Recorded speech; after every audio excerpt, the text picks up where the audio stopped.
Hey everybody, it's Miss Terry, and it is story time at the library. So here we go. The first book I have for you is Something Special, because you are something special. Something Special. Something Special by David McPhail. Everyone in Sam's family could do something special. Everyone but Sam. Sam's sister played the piano. Sam loved to watch her fingers fly over the keys. But when Sam sat down to play, it wasn't the same. You must have stone fingers, Sam, Sarah cried.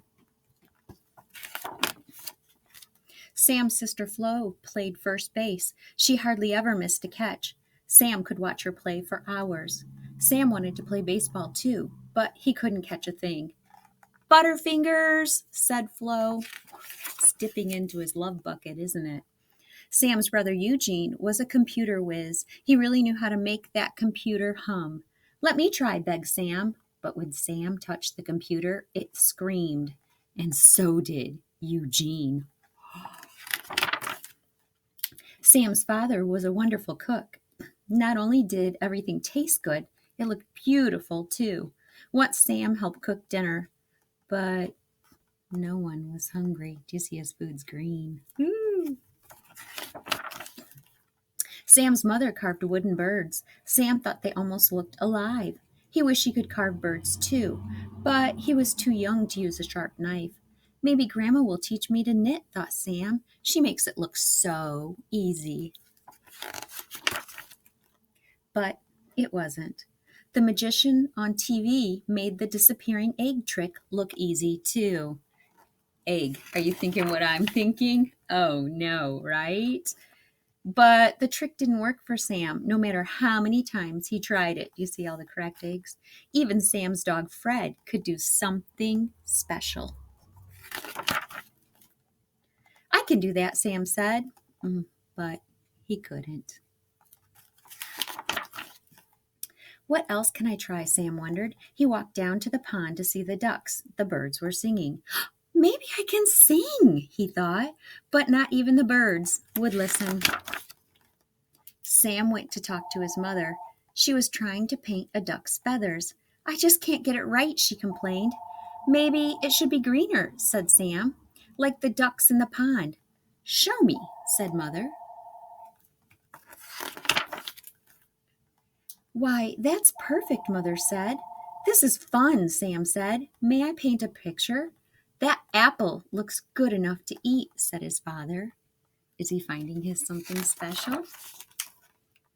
Next, Sam painted a picture of Sarah with her flying fingers and won a Flo holding the trophy she just won. It looks just like you, Flo, said Sarah. Then Sam painted a picture of Eugene and his computer with all its zips and zaps. Sam's family thought that being able to paint was something special. And so did Sam. All right, the second one I have is about a porcupine named Fluffy. This is one of my favorite books. I read it to my kindergarten class every single year because it's just silly. A Porcupine Named Fluffy by Helen Lester, illustrated by Lynn Munsinger. When Mr. and Mrs. Porcupine had their first child, they were delighted. Now he needed a name. Should they call him Spike? No, Spike was too common. Should they call him Lance? No, Lance sounded too fierce. Should they call him Needle Rooser? No, Needle Rooser was too long. Prickles, Pokey, Quillian? Then they had an idea. Let's call him Fluffy. It's such a pretty name, Fluffy. But soon there came a time when Fluffy began to doubt that he was Fluffy. He first became suspicious when he backed into a door and stuck fast. That was not a Fluffy thing to do. I love that his dad doesn't see him and uses him just as a coat rack. He was even more convinced when he accidentally slept on his back and poked holes in the mattress, a very unfluffy thing to do.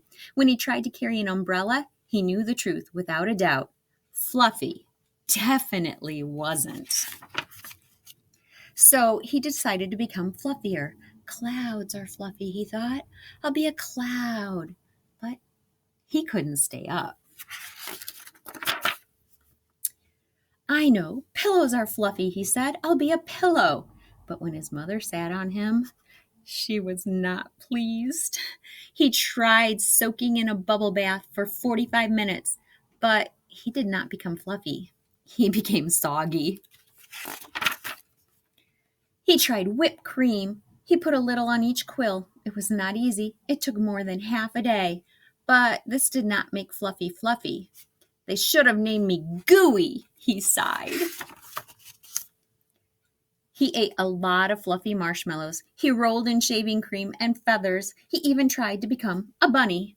But the truth remained. Fluffy wasn't. One afternoon, Fluffy set out for a walk, trying to think of ways to become fluffy. Before long, he met a very large rhinoceros. "Grrr," said the rhinoceros. "I'm going to give you a rough time." Fluffy didn't know what a rough time was, but he didn't like the sound of it at all.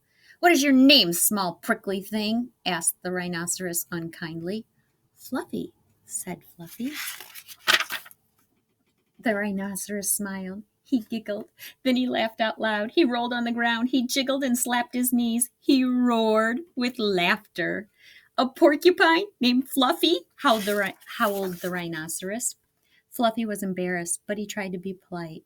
"And what is your name?" he inquired. "I can't say it," giggled the rhinoceros. "Hubert?" suggested Fluffy. "Ha, ha, ha. Oh, help, I just can't say it. I'm laughing so hard," said the rhinoceros. "Harold? Or maybe Herman?" asked Fluffy. "No," gasped Rhinoceros. "It's Hippo!" Hippo? A rhinoceros named Hippo? Fluffy smiled. He giggled. Then he laughed out loud. He jiggled and slapped his knees. He howled with laughter. "A rhinoceros named Hippo!" Fluffy cried. A porcupine named Fluffy, a rhinoceros named Hippo. It was almost more than they could bear. Hippo and Fluffy rolled on the ground, giggling and laughing until tears came to their eyes. At last they lay exhausted on the ground. From that time on, they were the best of friends. And Fluffy didn't mind being Fluffy anymore, even though he wasn't. So I hope these stories made you feel kind of good today. You can see they don't go together, but they kind of could, couldn't they? Mom and Dad are just on the path back behind. I love it when a front cover and a back cover go together. So because I think you are very, very special, I got some incredible posters, and you can pick one up at the library, and you can color it. If your parents still aren't going out very much, you can draw a picture of something that you can do. Anyway, have a great night. Bye, guys.